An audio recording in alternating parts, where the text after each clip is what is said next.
अस्सलाम वालेकुम प्यारे तलबा, आज हम करेंगे उर्दू छठी जमात का सबक मिलनी नगमा के अल्फाज मानी मरकज़ी ख्याल और ख़ुलासा।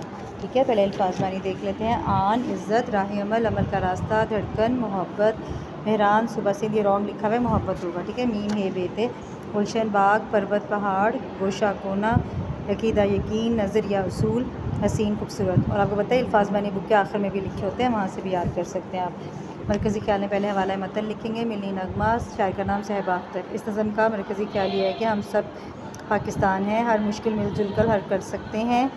पाकिस्तान का हर कोना हसीन है, इस दुनिया में पाकिस्तानी हमारी पहचान है। ठीक है, मरकज़ी ख्याल 2 से 3 लाइनों का होता है, जिसमें पूरी नज़म के बारे में हम थोड़ा सा बता देते हैं। ख़ुलासा, शायर का नज़म का नाम मिलनी नगमा, शायर का नाम सहबा अख्तर।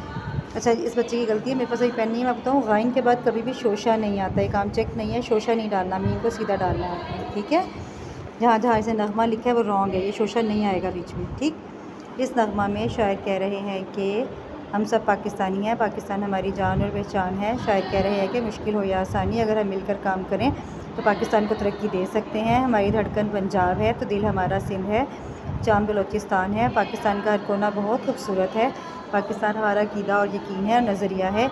इस रंग बिरंगी दुनिया में पाकिस्तानी हमारी पहचान है। ठीक है, ख़ुलासा और मरकज़ी ख्याल। ख़ुलासा लिखना आसान होता है, हम हर शेर को सीधा करके भी लिखते हैं ना, आसान करके, तो वो ख़ुलासा बन जाता है। ठीक है, इसके बाद तशरीह है, अगली वीडियो में आप तशरीह देखें और मश्क़ी सवालात देखें और काम मुकम्मल करें। अल्लाह हाफ़िज़।